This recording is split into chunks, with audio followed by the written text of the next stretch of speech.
Selamat siang pemirsa, berita terkini akan kami sampaikan bersama saya Tenji Fahira Larasati Isma.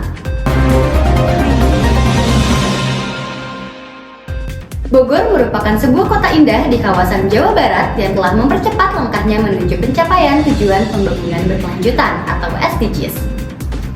Khususnya SDGs nomor 11 yang menekankan pada kota dan pemukiman yang berkelanjutan.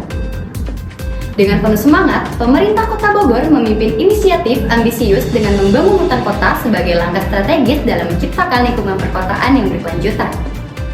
Salah satu langkah nyata dalam pemanfaatan kota hijau di tengah desakan kawasan metropolitan adalah pembuatan taman. Taman Kencana sendiri merupakan salah satu contoh taman yang berada di tengah kota Bogor yang cukup mumpuni fasilitasnya. Taman ini juga dapat membantu kita untuk bisa tetap menjaga sirkulasi udara yang jernih dan mampu menambah lahan terbuka hijau pada kawasan metropolitan. Sekarang kami telah terhubung dengan salah satu tim kami yang sedang melakukan liputan secara langsung di Taman Kencana. Baik, Keisha, bagaimana kondisi lapangan saat ini? Terima kasih kepada Tenri di studio. Saya Keisha Awalya Sanjaya mengabarkan langsung dari Taman Kencana. Mari kita dengarkan pendapat langsung dari para pengunjung dan petugas dari Taman Kencana mengenai kota dan pemukiman yang berkelanjutan terkait dengan indikator jumlah kota hijau yang mengembangkan dan menerapkan greenways di kawasan perkotaan metropolitan.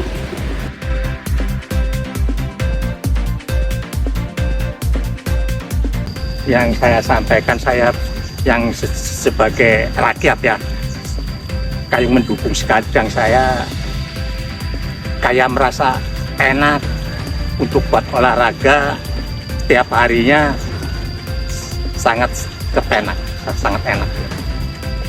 Udah banyak banget ya manfaat yang Bapak dapetin dari adanya Taman Kencana ini Udah, untuk beraktivitas. sangat segar bukan sekali mendapatkan saya kesehatan di sini.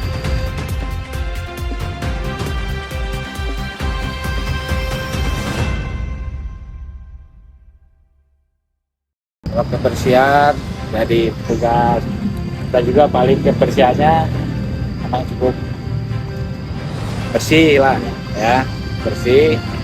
Jadi tiap hari juga ya, kebersihannya pagi sore dibersihin. Menurut Bapak ini Taman Kencana ini sudah cukup nyaman belum digunakan untuk warga beraktivitas seperti berolahraga? Sudah cukup nyaman. Sudah cukup.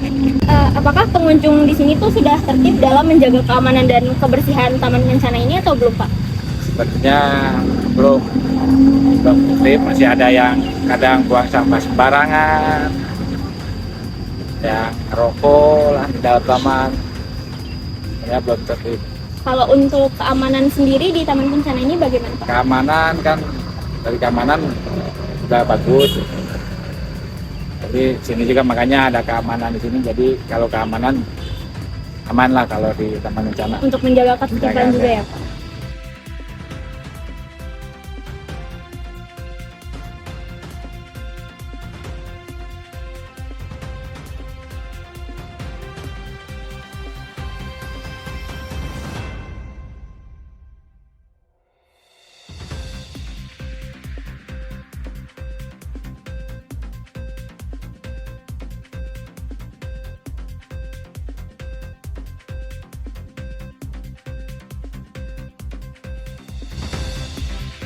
Kita sebagai penikmat hutan kota kan inginnya hutan kota itu kan pasti asli terus. Dengan cara kita menjaga hutan kotanya tuh gimana ya? Kita memang harus mulai dari prinsip dasarnya itu kita harus memahami dulu manfaat dari, dan kayaknya itu kalau kita tahu manfaat biasanya orang akan lebih care. Nah, kebanyakan orang yang tidak care dan tidak peduli itu kalau dia menganggap itu tidak bermanfaat.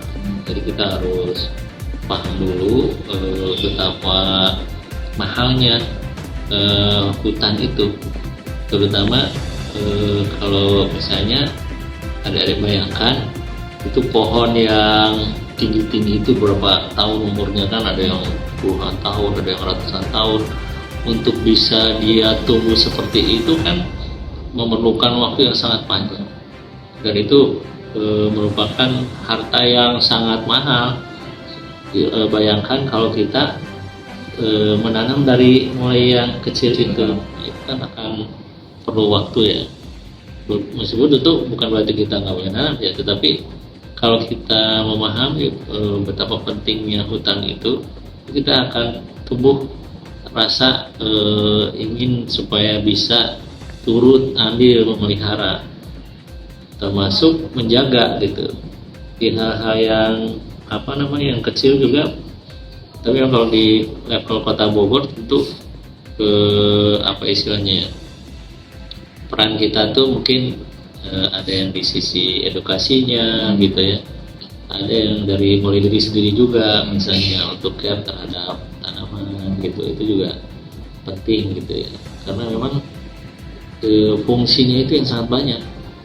Salah satunya misalnya air itu kalau tidak ada vegetasi di atasnya, dia akan langsung lari ke sungai kan. Jadi konsep dasarnya air itu yang bagus itu gimana dia supaya tidak cepat jatuh di sungai. Kalau bisa lama, tapi bukan banjir ya. Artinya begitu hujan turun, kalau dia jatuhnya di genting, dia langsung ke selokan, langsung lari tuh. Tidak dimanfaatkan kan. Beda dengan, meskipun ada sekarang manfaat membersihkan udara ya. Tapi kalau dia jatuh di area-area yang ada vegetasinya, seperti tadi hutan kota, dia akan memperlambat memperlambat aliran air itu nyampe di sungai. Ada yang terserap ke tanah dan sebagainya. Itu nanti ada yang jadi sumber air muncul lagi di mana gitu. Nah itu yang seperti itu tuh memahami proses-proses akan membantu kita bahwa kita ini ada awareness terhadap hutan. Jadi seperti itu kan. Jadi harus dari diri kita sendiri dulu ya Pak. Iya, dulu tuh ada strategi, misalnya saya dengar tuh bagus di Kota Depok. Misalnya seluruh anak SMA salah satu SMA tuh itu muridnya ada berapa 5.000 kalau nggak salah, ditugaskan untuk menanam di pot, disuruh memelihara dalam 1 bulan gitu. Jadi dipotong gitu, awalnya apa, terus yang kedua nanti sebulan kemudian jadi apa, itu dilaporkan. Itu kan mengedukasi, belum mengedukasi orang untuk care sulitnya menanam gitu ya. Yang kedua, bayangkan ada 5.000 orang yang menanam itu, apalagi pohonnya itu dipilih misalnya yang dia bisa ada yang bisa menyerap udara dan sebagainya gitu. Seperti itu. Pertanyaan terakhir Pak, apakah pembangunan hutan kota ini bermanfaat untuk masyarakat sekitar Pak? Ya tentu ya, manfaat itu ada yang langsung, ada yang tidak langsung kan. Kalau manfaat yang langsung ya ada hutan kota, minimal tadi yang fungsi-fungsi aspek lingkungannya, fungsi sosialnya juga kan banyak gitu ya. Selain manfaat-manfaat yang sifatnya tidak langsung ya. Tapi tentu kita tahu bahwa kan kalau di kita ya di kebijakan pemerintah kita itu untuk tata ruang, misalnya tata ruang itu rencana yang di dalamnya itu berisi bagaimana kita mengalokasikan ruang di satu wilayah. Misalnya Kota Bogor itu harus ada proporsinya, ada proporsi ruang terbuka hijau dibanding luas total wilayah. Nah kalau nggak salah angkanya itu 30%. Itu angka 30% tentu dengan salah satu asumsi bahwa itu angka yang secara hitung-hitungan kasar dianggap bisa menjaga fungsi-fungsi tadi, fungsi lingkungan, sosial dan sebagainya. Seperti itu. Bermanfaat lah ya Pak. Sangat. Coba bayangkan kalau tidak ada vegetasi. Itu kayak di gurun pasir. Oh itu makanya orang Arab datang ke sini kayak surga gitu. Di sana mah untuk nanam itu perlu berapa sebenarnya, air, tanah segala macam bersediakan. Itu sangat mahal, sangat bermanfaat. Iya.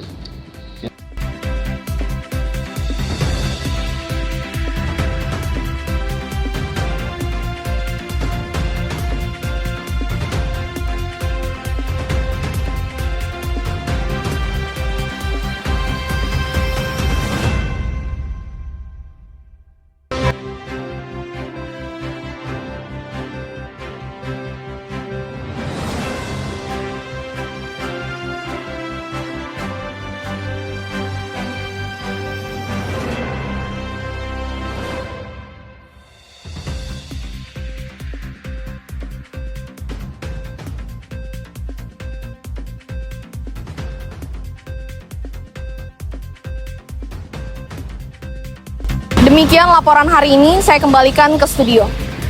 Baik, terima kasih Saudara Keisha. Demikian liputan kali ini, nantikan berita-berita selanjutnya. Saya Terry Fahira dan tim pamit undur diri, sampai jumpa.